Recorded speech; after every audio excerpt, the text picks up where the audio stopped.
네, 여러분 안녕하세요. 사실 재택근무로 그 1교시부터 5교시까지 집에서 제가 녹화를 했었는데, 이거를 중간에 이거 검토를 했어야 되는데, 이거 보니까 도저히 이거 사용을 못 하겠더라고요. 이게 집에서는 이제 노트북 가지고 이거 녹화를 했었는데, 워낙 이게 성능이 안 좋아가지고, 도저히 사용을 못 하게 갔어가지고, 제가 다시 연구소에 출근해서 지금 2교시부터 그나마 1교시는 조금 사용할 만해서 그냥 놔두고 2교시부터 지금 다시 녹화를 했습니다. 네.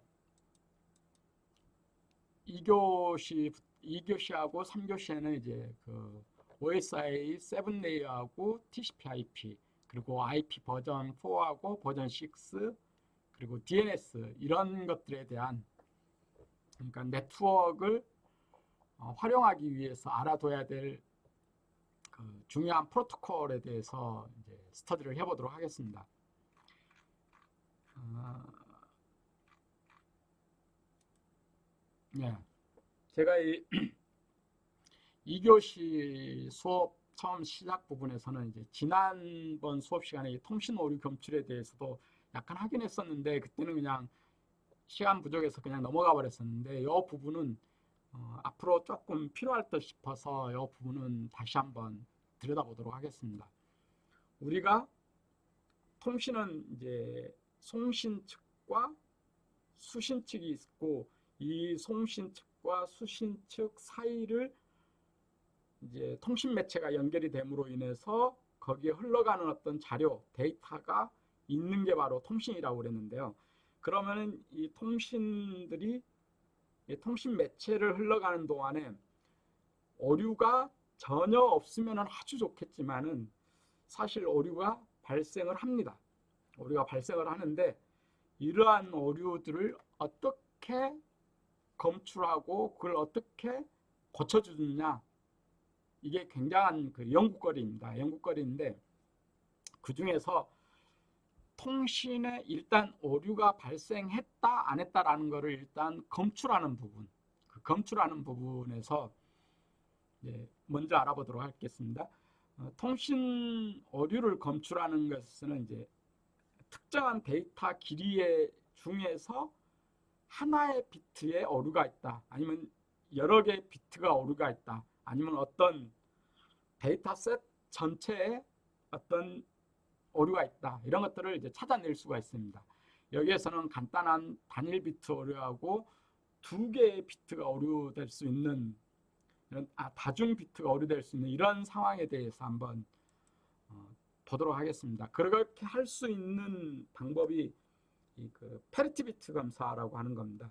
페리티 비트 검사라고 하는 건데 이거는 뭐냐면은 데이터를 보낼 때 8개 비트씩 이제 사람들이 끊어서 해석을 하도록 약속을 했을 때 통신 프로토콜이라고 하는 건 결국은 약속이라고 그랬으니까 8개 비트씩 끊어서 이제 해석을 하는데 그 8개 비트 안에 오류가 있느냐 없느냐를 체크하는 겁니다.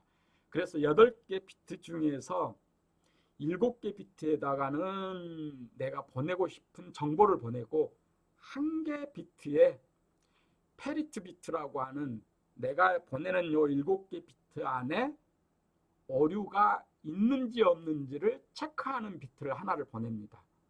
이걸 페리트 비트라고 하는데 예제를 보면서 설명을 드리도록 하겠습니다. 여기서 보시면은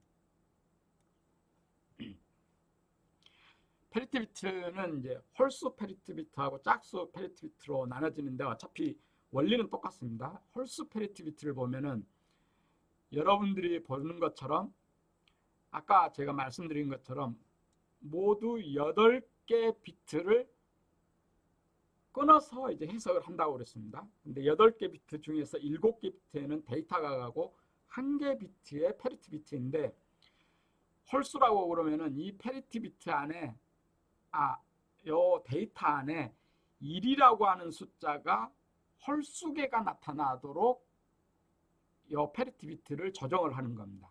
그래서 예제를 보시면은 여기에서 보면은 1이라고 하는 게 여기 하나, 그리고 또 여기 하나, 이렇게 두 개가 있습니다.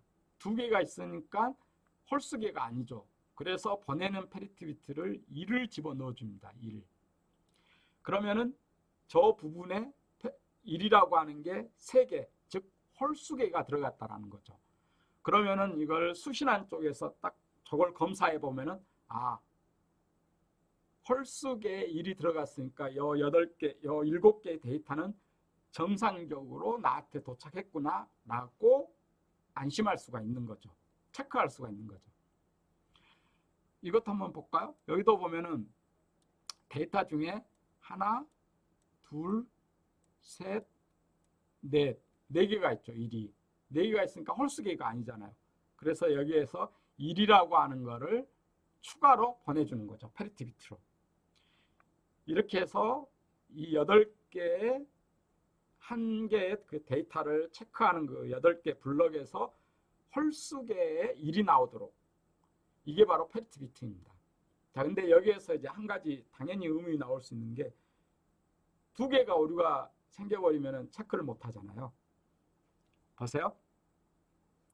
여기에서 이런 경우에 이제 예를 들어서 여기가 0이 가야 되는데 1이 갔다. 그러면 1이 하나, 둘, 셋, 넷, 다섯, 6개 가지고 짝수니까 여기가 혹수, 여기 지금 홀수 페리티 비트 방식이니까 여기에 1이 가야 되는데 0이 갔으니까 이건 잘못됐잖아요. 그래서 금방 찾아낼 수가 있잖아요. 어디가 고장난지는 모르지만 아무튼 해당되는 블럭에서 오류가 있었다는 걸 찾아낼 수 있죠. 자, 근데 2개가 잘못됐다. 자, 여기를 한번 보죠. 여기에서 여기 0이 가야 되는데 1이 갔고 여기 1이 가야 되는데 이게 0이 갔다라고 가정을 해보죠. 그러면은 보면은 여기 하나, 둘, 셋, 넷, 5개. 5개니까 홀수계잖아요. 홀수계니까 여기가 제로가 가는 거죠. 맞죠? 그러니까 여기 분명히 오류가 2개가 있는데도 불구하고 제로, 정상적이라고 번역을 할 수밖에 없잖아요. 그러니까 이 홀수, 이 페리티 비트 검사에서는 한 개, 그러니까 홀수계의 오류가 생겼을 때에만이 그거를 검출할 수가 있는 거죠. 짝수계의 오류가 생기면 검사가 안 되죠. 검출이 안 되죠. 이런 것들이 페리티 비트 검사 방식입니다. 자, 그 다음에 여기에서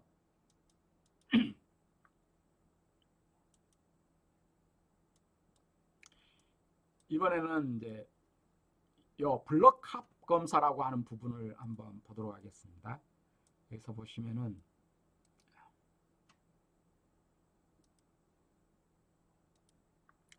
자, 이 부분은 우리가 통신 프로토콜이니까 서로 약속을 할 때 내가 검사하는 게 한 블럭에서는 요 줄에서는 8개 비트씩 보내고 요거를 하나, 둘, 서인의 5, 6, 7, 8 다시 8개, 그러니까 8개 보내고 8개 보내고 8개 보내고 하는 걸 이렇게 8개를 전체 이거 한 블럭으로 이것을 또 체크하겠다라고 서로 미리 이제 통신 프로토콜에 서로 간에 약속을 해두는 거죠. 이 상황에서 한번 봐보시죠. 자, 우리가 방금 전에 봤던 것처럼 여기는 홀수 페리티 비트 방식을 한다 했으니까 1이 하나니까 홀수계에 1이 나와야 되니까 이게 0이 가는 게 맞죠? 그래서 0을 보내줬어요. 자, 0을 보내줬습니다. 그 다음에 여기도 보면은 하나, 둘, 셋, 넷, 5개 홀수계잖아요. 1이. 그러니까 0을 보내줬죠. 자, 이런 식으로 이쪽으로 쭉 해서 여기 페리티 비트를 요거를 만들어서 보냅니다. 그 다음에 이번에는 버티컬형 수직 쪽에서의 페리티 비트를 또 체크합니다. 자, 이쪽에서 보면은 이 수직에서는 짝수 페리티비트 방식을 사용했습니다. 여기 예제에서 여기 보시면은 하나 1이 하나밖에 없으니까 짝수계를 만들기 위해서 여기서 1을 보내줬죠. 1을. 또 여기에서도 이걸 보면은 하나, 둘, 셋, 세 개니까 짝수계를 맞추기 위해서 1을 보내줬죠. 여기를 볼까요? 하나, 둘, 셋, 네 개니까 짝수계니까 0을 보내줬죠. 자, 이런 식으로 수평적과 수직적을 다 맞춰주는 겁니다. 자, 이렇게 되면은 뭐가 이제 이득이 있냐면은 아까 짝수계에 에러가 나오면은 찾아내질 못했잖아요. 예를 들어서 여기서 볼까요? 여기 1이 가야 되는데 여기가 0이 갔고 0이 가야 되는데 1이 갔다라고 예제를 가정을 해보죠. 그러면 여기에 1, 하나, 둘, 셋, 네 개가 갔으니까 짝수계니까 여기 홀수계를 맞추기 위해서 1이 갔죠. 그러니까 이거는 수평적으로 봤을 때는 여기에 두 개의 어류가 생겼는데도 불구하고 어류를 못 찾아냈죠. 찾아내질 못했죠. 자, 그러면은 수직적으로 다시 또 검사를 해보죠. 수직적으로 검사를 이쪽으로 한번 볼까요? 여기에 지금 1이 들어가 있어요. 1, 하나, 둘, 셋, 네 개잖아요. 네 개니까 짝수계니까 여기가 0이 가야 되는데 지금 1이 들어있잖아요. 그러면 뭔가 어류가 생겼구나 라는 걸 체크할 수가 있는 거죠. 이게 바로 블럭 검사라는 거죠. 블럭. 그래서 여기에서는 이 앞서 봤던 하나의 페리티비트로서 체크할 수 없는 거를 짝수계의 어류가 발생하더라도 어류를 검출할 수 있는 방법인 겁니다. 자, 이게 바로 통신 어류 검출입니다.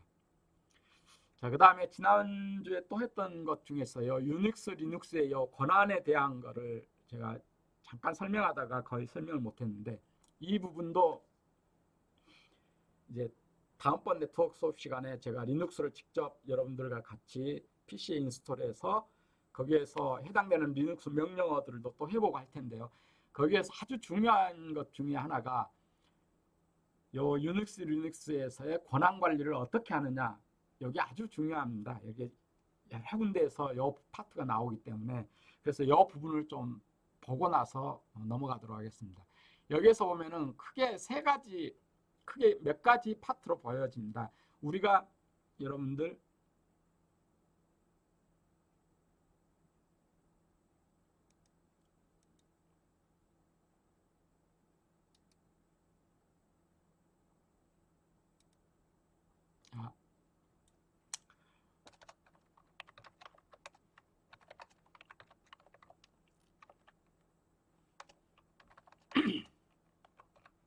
자, MS 도스 명령의 중에서는 dir 해가지고 리턴키를 누르면 해당되는 디렉토리 밑에 뭐 파일이라든가 디렉토리들이라든가 이런 것들이 구조가 리스트가 쫙 나오잖아요. 근데 이런 리스트가 나오는 게 리눅스에서는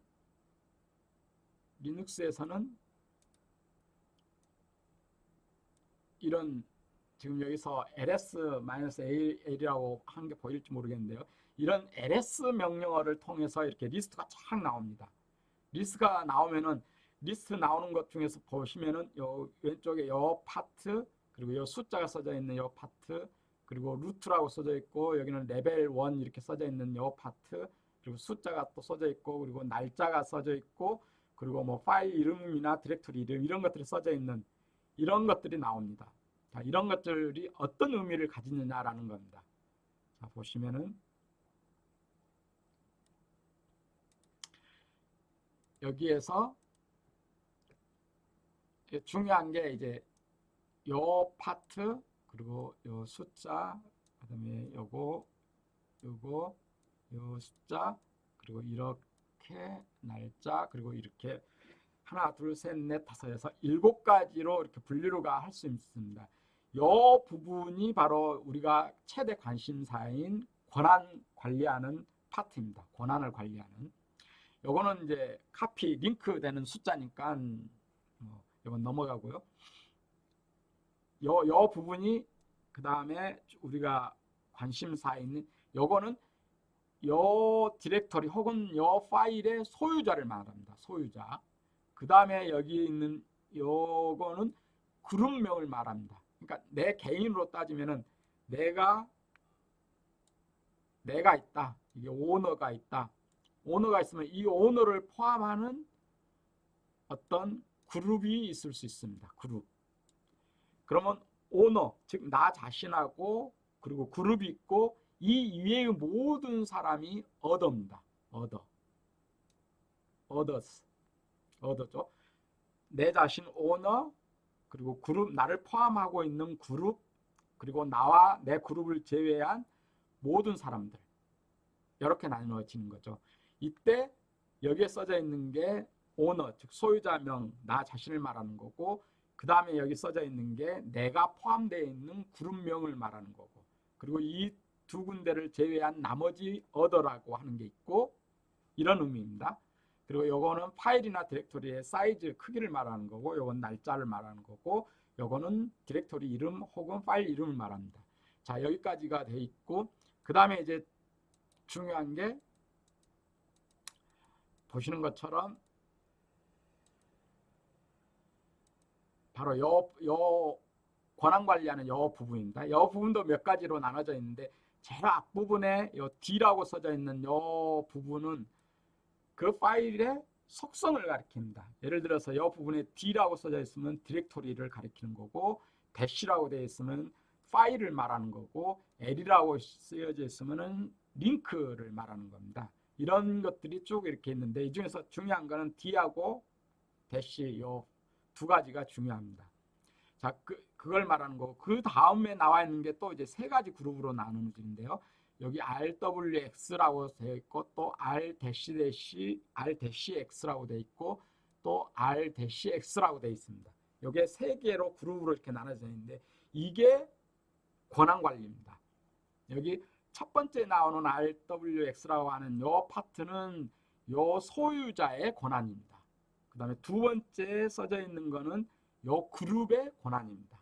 그리고 이 세 번째 써져 있는 게 아까 얘기한 소유자하고 그룹을 제외한 모든 다른 사람들의 권한인 겁니다.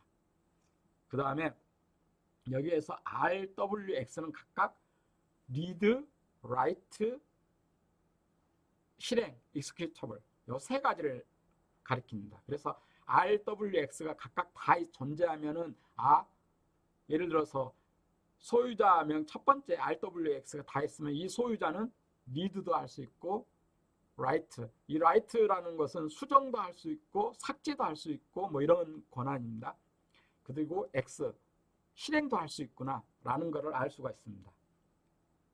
그리고 권한이 없는 부분은 대시라고 하는 곳으로 되어 있습니다. 그래서 만약에 R에도 대시 이렇게 되어 있으면 해당되는 여기 같은 경우에는 요 그룹의 권한자는 만약에 여기가 대시 되어 있으면 아무런 권한이 없는 겁니다. 아무런 권한. 이런 식의 유닉스나 리눅스에서의 권한 관리는 바로 이 파트를 이용해서 권한 관리를 합니다. 이게 나중에 실제로 이제 그 해킹 문제 풀이나 이런 거 할 때는 이 파트가 아주 중요한 개념을 의미를 가지고 있습니다. 네. 자, 여기서부터서는 이제 OSI 7 레이어에 대해서 이제 설명을 하기 시작할 텐데요. 자, 보통 우리가 이제 얘기할 때 OSI 7 레퍼런스 모델이라고 말을 합니다. 즉 OSI 7 참조 모델이라고 말을 하는 건데, 이거는 도대체 누가 만들었느냐? 이거는 ISO라고 하는 표준화 단체에서 이걸 만들었습니다. 근데 사실은 이게 1984년도에 지금 최종 만들어졌다라고 했는데, 사실은 ISO도 그 이전부터 계속해서 이제 연구를 해오고 있었고, ISO 말고 그때 당시에는 CCITT라고 하는 표준화 단체가 있었어요. 이 CCITT라고 하는 표준화 단체가 지금 현재는 ITUT라는 이름으로 바뀌어져 있습니다. 근데 그때 당시에는 CCITT에서도 이런 그 OSI 7 레이어와 같은 이런 네트워크 네트워크 프로토콜을 연구를 하고 있었어요.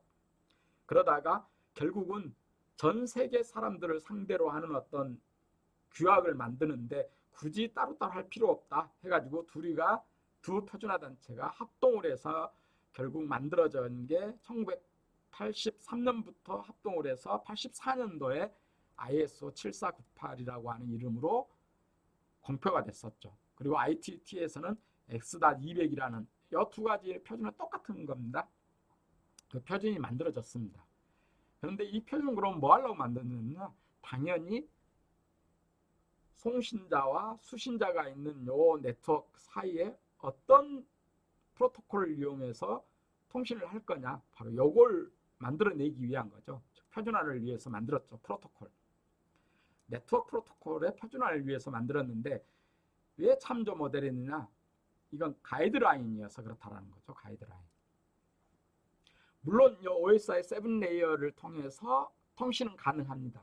당연히 통신 프로토콜이니까 여러분들이 만약에 통신 네트워크 관련된 전공을 이용해서 만약에 대학원에 가거나 하면은 분명히 이 OSI 7레이어를 이용해서 프로그래밍을 직접 한번 만들어 봐라라는 게 아마 분명히 그 텀 프로젝트 이런 걸로 아마 나올 겁니다.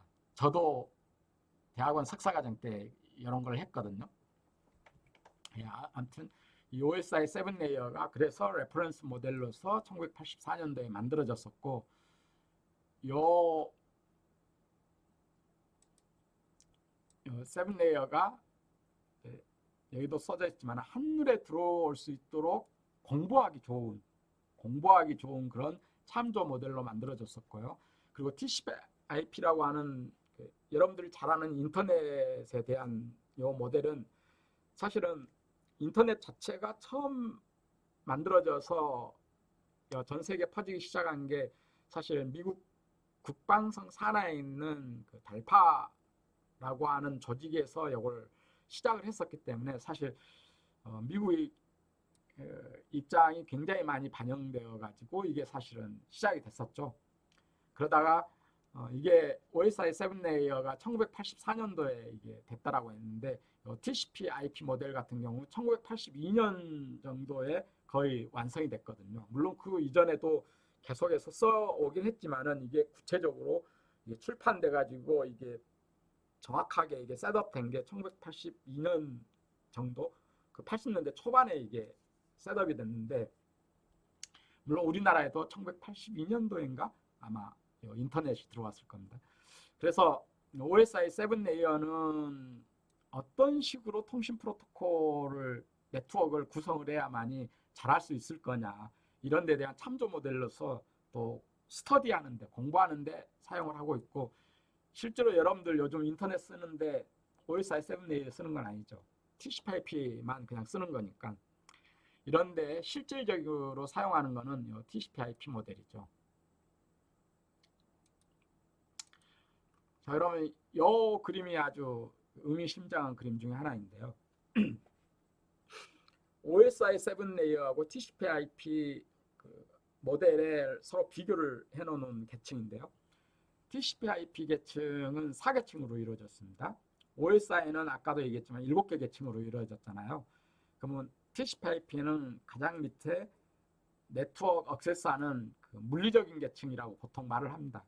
그 액세스 계층이고요. 그리고 인터넷 계층, 그리고 트랜스포트 계층, 그리고 어플리케이션 계층이 있습니다.